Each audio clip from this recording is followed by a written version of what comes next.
మీకు వాళ్ళతో కూడా రిపీటెడ్గా మాట్లాడుతూ ఉండాలి. అమ్మాయిలతో కాలేజ్ కొనే స్వేచ్ఛ ఇవ్వాలి. మనం ఇంట్లో స్ట్రిక్ట్గా ఒక మూడార్లాగా ఉంటే వాళ్ళ సమస్య వాళ్ళు చెప్పుకోలేరు. మీరు ఫ్రెండ్లీగా ఉన్నప్పుడే రోడ్డు మీద వెళ్తున్నప్పుడు కావచ్చు, వస్తున్నప్పుడు కావచ్చు, ఎవరైనా టీజింగ్ చేసినా, ఎవరైనా ఇబ్బంది పెట్టినా మీతో ఫ్రీగా చెప్పుకునే విధంగా ఉండాలి. అదేవిధంగా ఈ పిల్లలు ఎవరైతున్నారో యూత్ పిల్లలు ఎప్పటికీ 24 hours మొబైల్లో పడి మర్చిపోతున్నారు, లోకాన్ని మర్చిపోతున్నారు.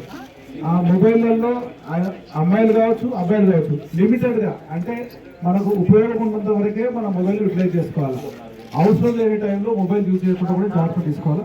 ముఖ్యంగా అమ్మాయిలు వాళ్ళ యొక్క ఫోటోలను ఈ రకరకాల మన సోషల్ వెబ్సైట్స్ దానిలో వైరల్ చేస్తే, అమ్మాయిల ఫోటోలు పెడితే కొంతమంది సైబర్ క్రైమ్ కోసం వాళ్ళు ఏం చేస్తారంటే ఆ ఫోటోలను తీసుకొని మార్ఫింగ్ చేసి వేరే బాడీ క్రియేట్ చేసి న్యూడ్ ఫొటోస్ బట్టలు లేకుండా చేసి ఫోటోలు పెట్టేసి మిమ్మల్ని బ్లాక్మెయిల్ చేసే అవకాశం ఉంటుంది. సో ఆ విషయాల్లో కూడా కొంచెం జాగ్రత్తగా ఉండాలి. అంటే పిల్లల భవిష్యత్ అనేది తల్లిదండ్రుల చేతుల్లో ముఖ్యంగా 90% ఆధారపడి ఉంటుంది. అది ముఖ్యంగా గుర్తుపెట్టుకోవాలా. ఆ తర్వాత స్కూల్లో కాలేజీలు అనేవి జస్ట్ ఒక విషయాలు నేర్పిస్తాయి అంతే. ఒక క్రమ పద్ధతిలో ఉండాలంటే మాత్రం మీరు జాగ్రత్త తీసుకోవాల్సిందే.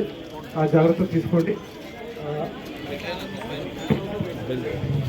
చిన్న విషయం సార్, అదే అంతా అయినాక టైం ఇస్తాను. ఎస్పీ గారితో కూడా మాట్లాడాలి. మళ్ళీ ప్రశాంతంగా అన్ని టైం ఇస్తాను. చాలా టైం ఇక్కడ చాలా ఉంది సార్. ఇక్కడ ఇప్పుడు అవన్నీ విషయాలు తెలుసుకుందామని వచ్చినా చెప్తున్నాను.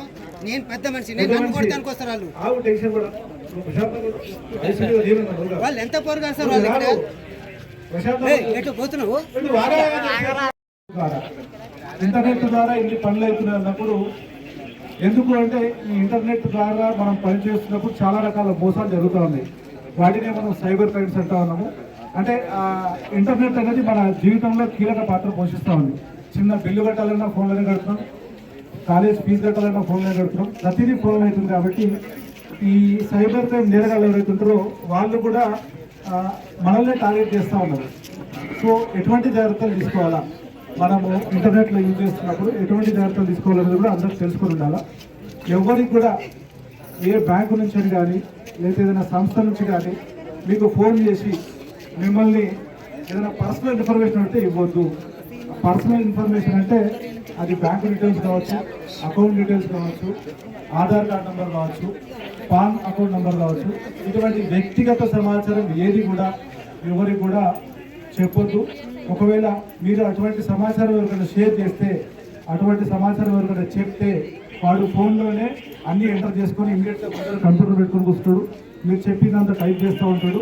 ఇమీడియట్గా మీరు అన్ని విషయాలు చెప్పేసరికి మీ అకౌంట్లో ఉన్న అమౌంట్ మొత్తం జీరో చేసేస్తుంది, క్షణాలలో అయిపోతుంది. సో ఎవరు ఫోన్ చేసినా సరే, ఏ బ్యాంక్ కానీ ఏ సంస్థ కానీ మీ వ్యక్తిగత సమాచారం అడగదు. అది మీరు తప్పకుండా గుర్తుపెట్టుకోండి. మీరు ఎట్టి పరిస్థితులలో ఆ సమాచారాన్ని షేర్ కూడా చేయొద్దు. ఈ విషయాన్ని పక్కన గుర్తుపెట్టుకోండి. అదేవిధంగా పిల్లలు, యూత్ పిల్లలు ముఖ్యంగా మీకు ఏదైనా లింక్స్ కానీ ఏదైనా బహుమతులు వచ్చేయడం, ఏదైనా లింక్ పంపించడం కానీ, మీకు ప్రైజ్ మనీ వచ్చిందని, లేకపోతే మీరు ఒక కారు గెలుచుకున్నారని, ఇట్లాంటి రకరకాల వల వేస్తూ ఉంటారు అనమాట. అట్లాంటి సమాచారం ఇచ్చినప్పుడు కూడా మీరు ఎట్టి పరిస్థితుల్లో మీరు రెస్పాండ్ కావద్దు, వాటి మీద క్లిక్ చేయొద్దు. అదేవిధంగా రకరకాల ఫోన్లు వస్తున్నాయి. ఏమంటారంటే మీ బ్యాంక్ అకౌంట్ ఎక్స్పైర్ అయింది, దాన్ని అప్డేట్ చేయాలా, లేదా మీ పాన్ కార్డును అప్డేట్ చేయాలా, దాన్ని రెన్యూ చేయాలను రకరకాలుగా ఫోన్లు వస్తూ ఉంటాయి. మీరు దయచేసి ఇటు విషయాలు జాగ్రత్తగా ఉండాలి. అబ్బాయిలకు కూడా ముఖ్యంగా అబ్బాయిలకి ఈ మధ్య ఫేస్బుక్ కానీ వాట్సాప్ ద్వారా కానీ అమ్మాయిలు ఎట్టి పరిస్థితులలో డీపీలు కానీ ఫేస్బుక్లలో వాట్సాప్లలో అప్లోడ్ చేయకండి ఫొటోస్. ఎందుకంటే మీరు అప్లోడ్ చేసిన ఫోటోలు వాడు చూసి స్క్రీన్ షాట్ తీసుకొని దానికి కింద హెడ్ వరకు మీ ఫోటో పెట్టి మిగతా అంతా కూడా మినీస్ కట్ చేసినట్టు బిగ్లీ ఫొటోస్ పెట్టేసి వాటిని వైరల్ చేస్తానని చెప్పి మిమ్మల్ని బెదిరించి బ్లాక్మెయిల్ చేసి డబ్బులు లాగే అవకాశం ఉంటుంది. కాబట్టి ఆ విషయాల్లో కూడా తల్లిదండ్రులు కొంచెం అమ్మాయిల విషయంలో చాలా జాగ్రత్తగా ఉండండి. అట్లాంటి ఏవి కూడా పోస్ట్ చేయకండి. దాంట్లో కూడా సెట్టింగ్స్ ఉంటాయి. మీరైతే ఫోటో పోస్ట్ చేస్తున్నారో దాంట్లో సెట్టింగ్స్ ఉంటాయి. ఓన్లీ మీకు తెలిసిన వాళ్ళ వరకు మాత్రమే ఆ ఫొటోస్ కానీ వీడియోస్ కానీ షేర్ అయ్యేటట్టు చూసుకోండి. అంతకు మించిపోకుండా రిస్ట్రిక్ట్ చేసుకోండి. ఒకవేళ 99% ఫోటోలు షేర్ చేయకపోవడం ఉత్తమం. ఒకవేళ చేయాల్సి వస్తే మాత్రం రిస్ట్రిక్టెడ్గా సెట్టింగ్స్లో సెట్ చేసుకొని చూసుకోండి. ఫోన్ అడిగితే ఫోన్ చేసిన తర్వాత వాడు నన్ను అకౌంట్ నెంబర్ అడిగినాడు, నేను అకౌంట్ నెంబర్ ఇచ్చినాను, తర్వాత నీకు ఓటీపీ వస్తుందంటే ఓటీపీ చెప్పినాను. ఈ రకంగా నాకు మోసం జరిగిందని వాళ్ళకి క్లియర్గా ఎక్స్ప్లెయిన్ చేస్తే వాళ్ళు ఇమీడియట్గా మీ అకౌంట్ నుంచి ట్రాన్స్ఫర్ అయిన అమౌంట్ ఏదైతే ఉందో అది ఏ అకౌంట్కి రీచ్ అయిందో ఆ బ్యాంకు వాళ్ళకు రిక్వెస్ట్ పెట్టేసి ఇమీడియట్గా బ్లాక్ చేస్తారు అమౌంట్ని. అది ఎంత అమౌంట్ అయినా సరే. ఒకవేళ అట్లా బ్లాక్ చేసిన తర్వాత మీరు పోలీస్ స్టేషన్కి వచ్చి కంప్లైంట్ ఇస్తే మీ అమౌంట్ మీకు వచ్చే అవకాశం ఉంటుంది. ఒకవేళ మీరు కానీ మర్చిపోయి మీకు తెలియక ఆ పెద్ద మనిషి తిరిగి ఈ పెద్ద మనిషి తిరిగిపోయి ఒక రోజంతా తిరిగేసి 2 రోజులకో 3 రోజులకో పోలీస్ స్టేషన్కి వచ్చి సార్ నాకు ఇట్లా జరిగిందని చెప్తే పోలీసులు కూడా ఏం చేయలేని పరిస్థితి ఉంటుంది. సో మీరు ఎక్కడుంటే అక్కడ మీకు జరిగిందని ఇన్ఫర్మేషన్ వచ్చి ఇమీడియట్గా 1930 ఈ నెంబర్ గుర్తుపెట్టుకోండి. 1930 నెంబర్కి ఫోన్ చేయడము, ఇమీడియట్గా మీకు జరిగిన మోసం గురించి క్లియర్గా ఎక్స్ప్లెయిన్ చేయడము అది చేస్తే సరిపోతుంది. ఇంట్రెస్ట్ రేట్ అనేది చాలా ఎక్కువ ఉంటుంది. ఇంట్రెస్ట్ రేటు ఆ ఇంట్రెస్ట్ రేట్ ప్రకారంగా వాళ్ళు డబ్బులు మిమ్మల్ని గుంజలకు ప్రయత్నం చేస్తున్నాడు. ఆ క్రమంలో మిమ్మల్ని వాళ్ళు ఇబ్బంది పెట్టినా, ఎందుకంటే చాలామంది యువత ఆత్మహత్యలు చేస్తున్నారు. వాళ్ళ ఖర్చులకు ఇంట్లో సరిపోకుండా బయట లోన్ తీసుకుంటారు. మీ తల్లిదండ్రులకు చెప్తే వాళ్ళు ఇబ్బంది పెడతా ఉన్నారు. వాళ్ళు ఇంట్లో చెప్పలేక ఎవరికి అంటే షేర్ చేసుకోలేక ఆత్మహత్య చేసుకున్న సందర్భాలు కూడా చాలా ఉన్నాయి. సో అట్లాంటి విషయాలలో కూడా మిమ్మల్ని ఎక్కువ ఇబ్బంది పెట్టినా సరే పలానా సంస్థ కానీ పలానా నంబర్ నుంచి కానీ మిమ్మల్ని చేసి ఇబ్బంది పెడుతుంటే మీరు ఈ విషయాన్ని కూడా 1930కి ఇన్ఫార్మ్ చేయొచ్చు.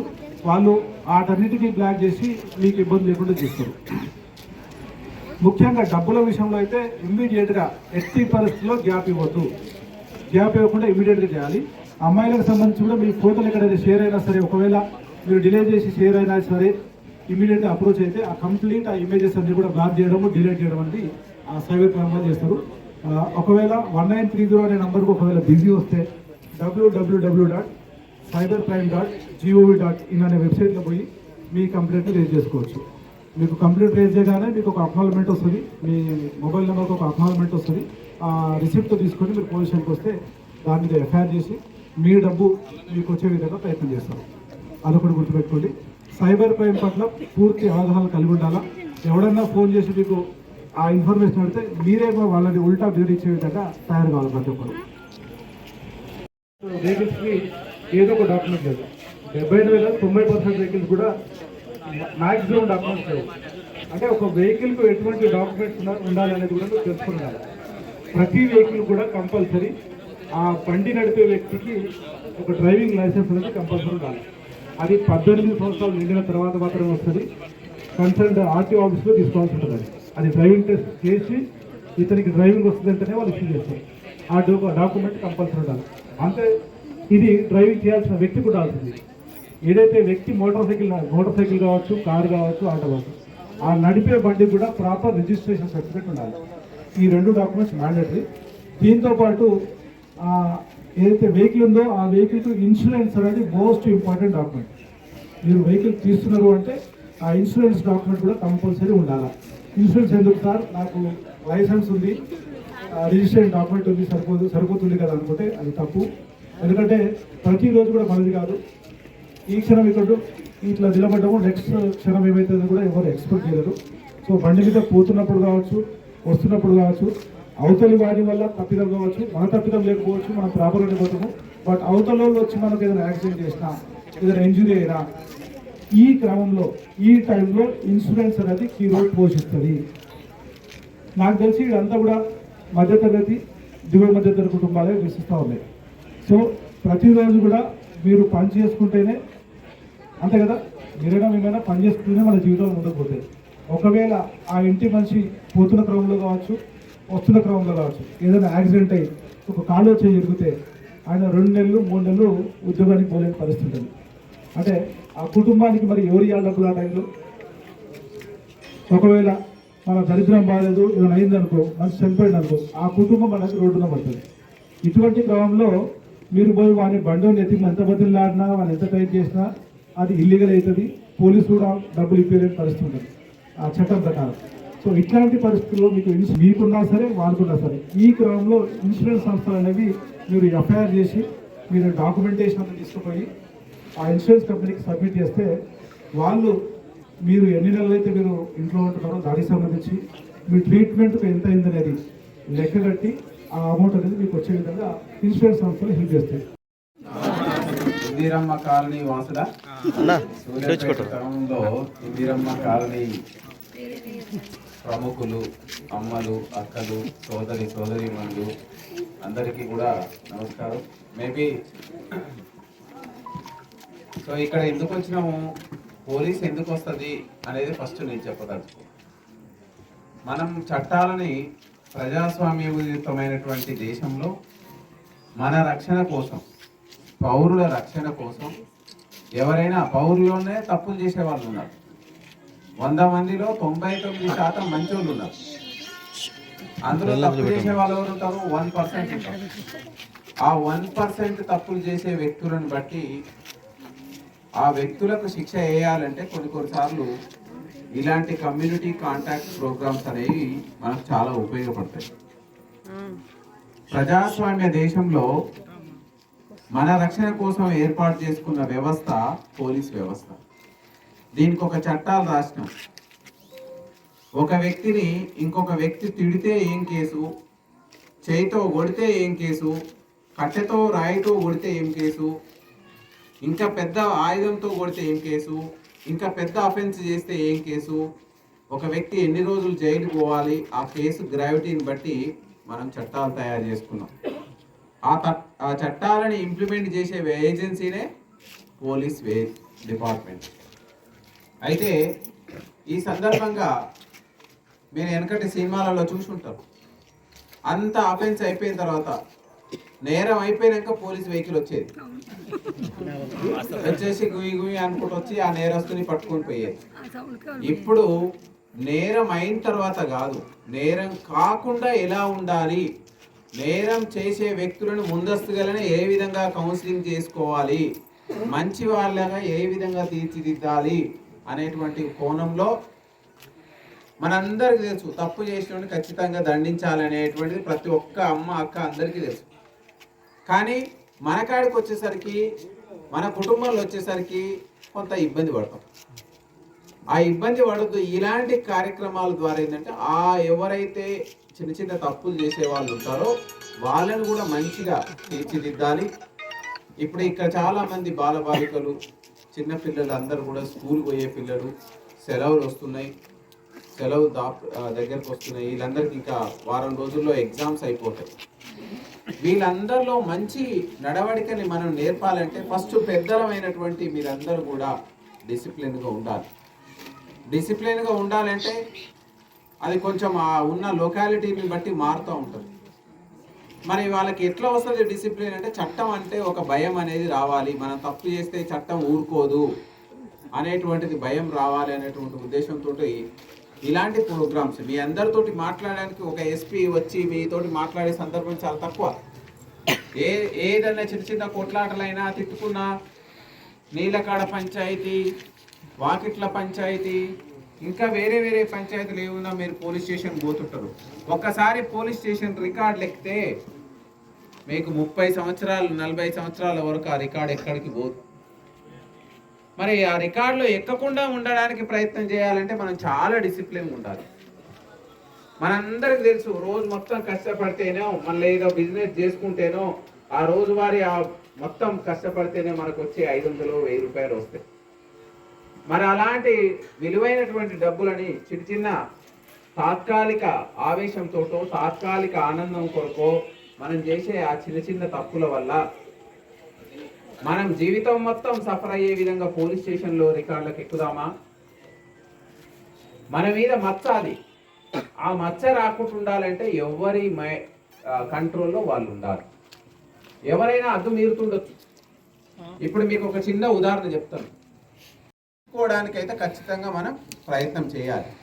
ఆ క్రమంలో ఆ తిట్టడానికి కొట్టడానికి వచ్చినటువంటి వ్యక్తి మనం తప్పించుకొని పోలీస్ స్టేషన్కి పోయి అతని మీద కేసు పెడితే అతడు ఒక్కడే నేరస్తుడు అవుతాడు.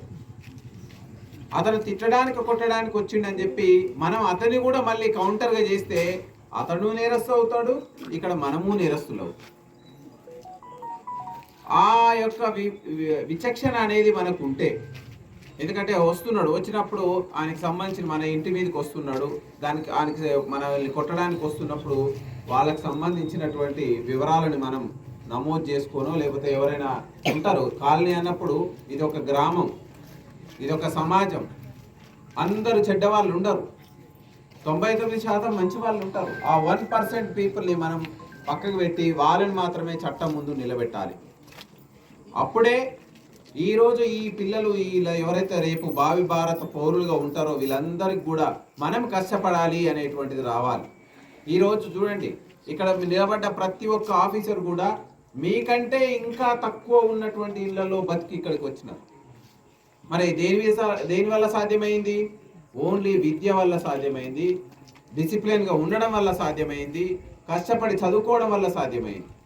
మరి ఇది అందరికీ అది నూరు పోయాలి. ఇప్పుడు మనం అరటి పండ్లు అమ్ముతున్నామంటే మన కొడుకును కూడా అరటి పండ్లు అమ్మించేటట్టు తీర్చిదిద్దొద్దు. మనం ఒక బిజినెస్, చాలా చిన్న బిజినెస్ చేస్తున్నామంటే వాళ్ళను ఉన్నతవంతులుగా చేయడానికి మనం ఆలోచించాలి. ఈరోజు రాష్ట్ర ప్రభుత్వం అనేక కార్యక్రమాలు, విద్యా అవకాశాలను కల్పించింది. మనకు ప్రతి కాలనీలో గవర్నమెంట్ స్కూల్ ఉంది.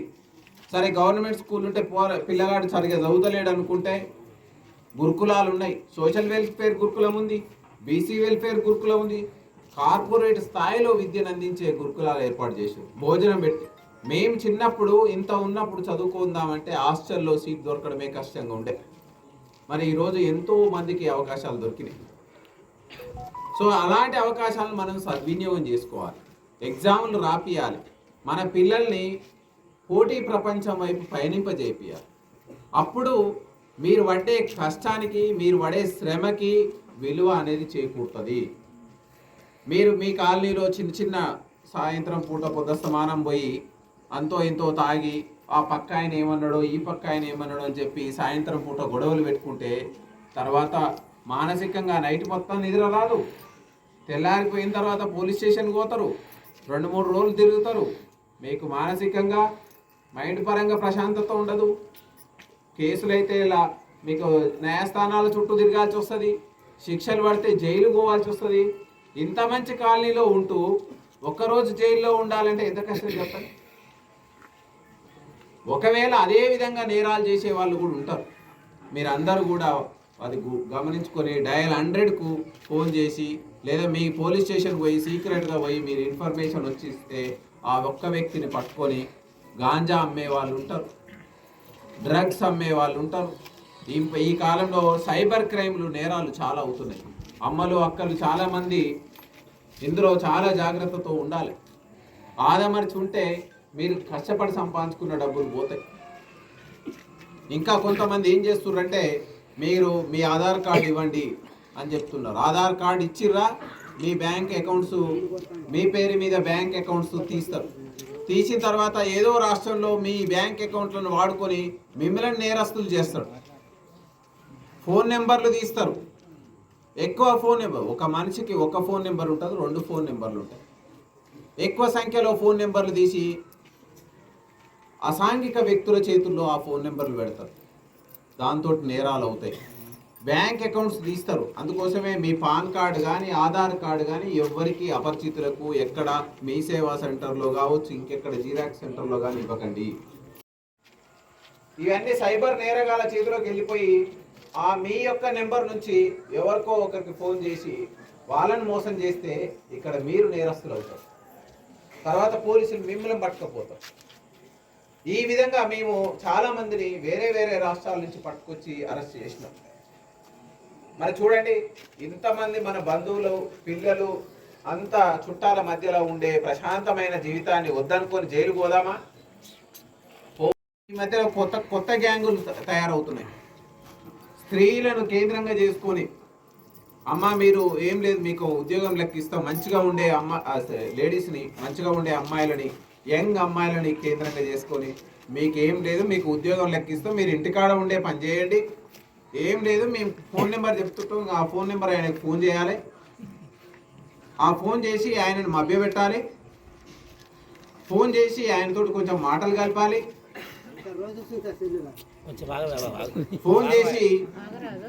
ఫోన్ చేసి ఆయనని మభ్యపెట్టి ఆయనతోటి మీరు డబ్బులు వేయించుకోవాలి. మరి ఉట్టిగానే వేస్తాడు ఆయన? మనల్ని చేయకూడని పనులు చేయమంటారు. ఆ విధంగా చేసిన తర్వాత రికార్డ్ చేసి వాడు మనల్ని బెదిరిస్తాడు, లాస్ట్కి వాడిని బెదిరిస్తాడు. సో ఈ విధంగా సైబర్ క్రైమ్ అనేది చాలా చాలా విభిన్న రూపాల్లో సైబర్ క్రైమ్ అనేది సంతరించుకుంటుంది. కాబట్టి ఎవ్వరు కూడా మనం ఒక్కరోజు కష్టపడితే ఎంత డబ్బులు వస్తాయో అంతే వస్తాయి, అంతకు మించి రావు. మిగతా వచ్చినాయి అని అంటే అవి ఏదో ఒక విధంగా వస్తుంది, దాన్ని మనం నమ్మకూడదు. అదేవిధంగా మీ ఏరియాలో ఇప్పుడు ఇదంతా చెక్ చేసినాం, అన్ని చెక్ చేసుకున్నప్పుడు 52 వెహికల్స్ అందరికి తెలుసు. పోలీసులు కాగితాలు లేని బండ్లను పట్టుకుంటారు అని మీకు తెలుసు. ఒకవేళ ఇప్పుడు మీకు కాగితాలు ఉంటే ఈరోజు కానీ రేపు కానీ వచ్చేసి పోలీస్ స్టేషన్లో ఇవ్వండి, చూపించండి. దానికి వ్యాలిడ్ కాగితాలు ఉంటే ఇమ్మీడియట్లీ మీకు ఇచ్చేస్తాం. ఈ సందర్భంగా చెప్పేది ఏంటంటే ఎవరైనా ఎందుకు ఇట్లా అంటున్నారు, నిన్ననే నల్గొండలో పోలీసులు అరెస్ట్ చేశారు. ఎక్కడి అవి కాగితాలు లేనటువంటి డాక్యుమెంట్స్ లేనటువంటి బండ్లని దొంగలు తీసుకొచ్చి అమ్ముతే మనం తెలిసి తెలియక మనం కొంటారు. ఒకవేళ ఆ విధంగా ఎవరైనా కొన్నారా, ఒక వ్యక్తి ఎవరైనా తెచ్చి అమ్మిర్రా, మీరు ఇన్ఫర్మేషన్ ఇవ్వండి. మీకు ఏమైనా ఇబ్బంది రాకుండా మన వాళ్ళు ఎంక్వైరీ చేస్తారు. నెక్స్ట్ మూడవది గాంజా. ఈరోజు చాలామంది ఏమనుకుంటారంటే గాంజా అనేది చాలా తక్కువ ఖర్చుకు వస్తుంది, మంచిగా మత్తు ఇస్తుంది, మనం పడ్డ కష్టానికి నైట్కి మంచిగా నిద్ర పడుతుంది అనుకుంటారు. లేదు, మీకు ఆ గాంజా అనేది నథింగ్ బట్ పాయిజన్, విషం. మందే విషం అంటున్నాం మనం, ఇంకా మన గాంజా ఇంకా అంతకంటే చాలా రెట్లు ఉన్నది. మీరు ఇంతకుముందుకు తాండాలలో చూసేది, నేను అచ్చంపేట ఏరియా, మహబూబ్ నగర్ ఏరియాలో పనిచేస్తున్నప్పుడు గమనించేది. ఆ ఏరియా చూస్తే 25 నుంచి 30 సంవత్సరాల మధ్యలో భర్త చనిపోయిన స్త్రీలు చాలా మంది ఉండేవారు. ఏంది ఇట్లా ఉంటుంది అని మనం స్టడీ చేస్తే అక్కడ ఎక్కువ మంది ఈ సారాయి, తయారు చేసిన సారాయి తాగి, తయారు చేసేది వాళ్ళు కాబట్టి ఫస్ట్ వాళ్ళ భర్తలు తాగి లాస్ట్ 25 నుంచి 30 సంవత్సరాలకు వచ్చేసరికి చాలా మంది చనిపోయి ఉండేవారు.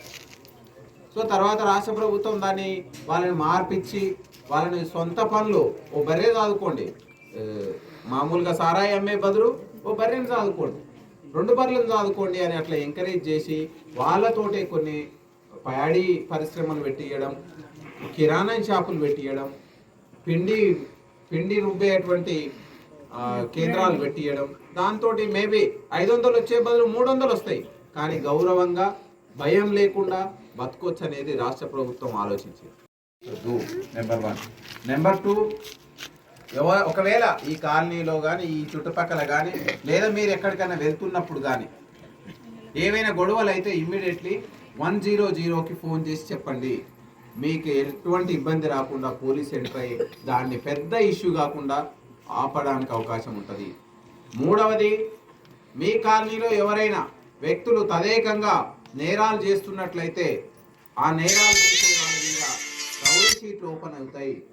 రౌడీ షీట్లు ఓపెన్ అయితే అది ఒక్కసారి ఓపెన్ అయితే జీవితకాలం మొత్తం రౌడీ షీట్లు ఉంటుంది. తర్వాత ప్రతి పండుగప్పుడు, ప్రతి ఎలక్షన్ అప్పుడు, ప్రతిసారి కూడా ఏదైనా ఇబ్బందులు వచ్చినా ఫస్ట్ పట్టుకపోయేది వాళ్ళనే పట్టుకపోతాం. పోలీస్ స్టేషన్కి రండి, ఫిర్యాదులు చేయండి.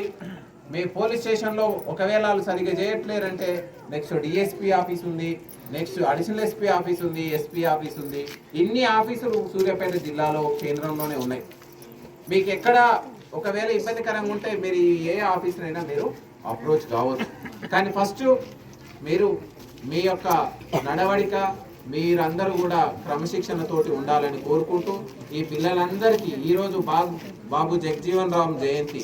ఆయన తెలుసు, ఒక మామూలు కుటుంబంలో పుట్టి ఒక ఉప ప్రధానిగా దేశంలో ఉన్న అన్ని పదవులని అనుభవించి అంత స్థాయికి చేరి అందరికీ కూడా ఆదర్శవంతంగా ఉండే విధంగా ఆయన మార్గాలు అనేవి మనం ఈరోజు సెలబ్రేట్ చేసుకోవడం జరిగింది. మరి అలాంటి ఈ యొక్క బాలబాలికలు కూడా రేపు ఏ స్థాయికి ఎదుగుతారో తెలియదు. కష్టపడి చదువుకోండి, మంచి విద్యా సంస్థల్లో చేరండి. గవర్నమెంట్ గురుకులాలు ప్రసాదించింది, అదేవిధంగా కేంద్రీయ గురుకులాలు ఉన్నాయి, మన గవర్నమెంట్ స్కూల్స్ ఉన్నాయి.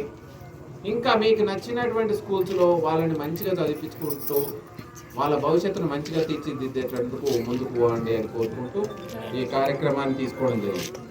ఇప్పుడు ప్రిలిమినరీగా ఈరోజు ఈ కమ్యూనిటీ ప్రోగ్రాంలో దాదాపు ఒక 100 మంది ఆఫీసర్స్ తోటి మనం ఈ కాలనీని వివిధ ప్రాంతాలను చెక్ చేసుకోవడం జరిగింది. దీంట్లో మనకు ఒక 59 వెహికల్స్, 52 బైక్స్, 6 3 వీలర్స్, ఒక 4 వీలర్ మనం ఇప్పుడు తీసుకున్నాం. వీళ్ళకి సంబంధించి డాక్యుమెంట్స్ వెరిఫై చేసి అసలైన ఓనర్లు ఉంటే వాళ్ళకి అప్పచెప్పేస్తాం. రెండవది లేని వాళ్ళు వేరే ఇంకెక్కడైనా డాక్యుమెంట్స్ ఉన్నా మీరు రేపు కానీ ఎల్లుండి కానీ తీసుకొచ్చి వెరిఫై చేసి ఖచ్చితంగా ఎవరి బండిని వాళ్ళకి ఇచ్చేస్తాం. అది తొందరగా మీరు తెప్పించుకోండి. అండ్ ఏవైతే డాక్యుమెంట్స్ లేవో ఆ కన్సర్న్ వెహికల్ ఓనర్ ఇన్స్పెక్టర్కి అప్రోచ్ కాండి. ఎట్లొచ్చింది ఆ బండి అనేది మనకు చెప్తే అది మంచి బండా, మన దగ్గర మంచి వస్తువే ఉండాలి. మంచి బండి అయితే మంచి మార్గంలో వచ్చింది, సరే మీరు కొనుక్కున్నారో ఆ డాక్యుమెంట్ ఆయన దగ్గర ఉందంటే అది కూడా మేము ఇచ్చేస్తాం. ఎక్కడైనా దొంగతనంలో ఉందా, ఎక్కడైనా పోగొట్టుకోబడిందా, ఈ విధంగా ఉంటే మాత్రం దాని మీద తదుపరి విచారణ చేసి నిర్ణయం తీసుకుంటాం. అదేవిధంగా బెల్ట్ షాప్, ఈ బెల్ట్ షాప్లో ఒక రైడ్ చేయడం జరిగింది. 53 quarter bottles and 17 beer bottles తీసుకోవడం జరిగింది. దీన్ని కూడా మనం కన్సర్న్ యాక్షన్ ప్రకారం తీసుకుంటాం. సో ఇది ఈరోజు మనం వీటన్నిటికంటే మీ అందరితోటి మాట్లాడడం అనేది మనకు చాలా ఇంపార్టెంట్. సో ఈ సందర్భంగా ఇక్కడ ఉన్న కాలనీ వాసులు వాళ్ళ వాయిస్ కూడా తీసుకోండి. ఇది మంచిగా ఉండే వాళ్ళకి పోలీస్ ఎప్పుడూ మంచి చేస్తుంది. ఒకవేళ చెడుగా సమాజంలో చెడుగా ఉండే వాళ్ళకి మాత్రం చట్టరీత్యా చర్యలు తీసుకుంటుంది అనేదే పోలీస్ ప్రజా భరోసా.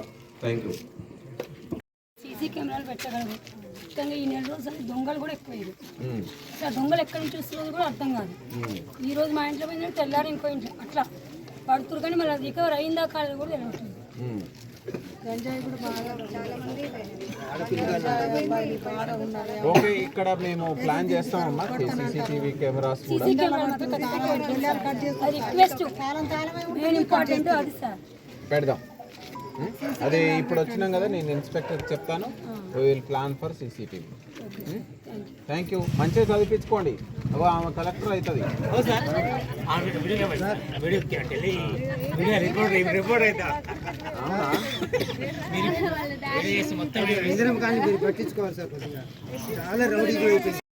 దానికి సంబంధించి మీరు తాగటం, గంజాయి తాగటం నా పెద్ద మనిషి లేదు లేదు వినండి. ఇప్పుడు ఇక్కడ ఒక పెట్రోల్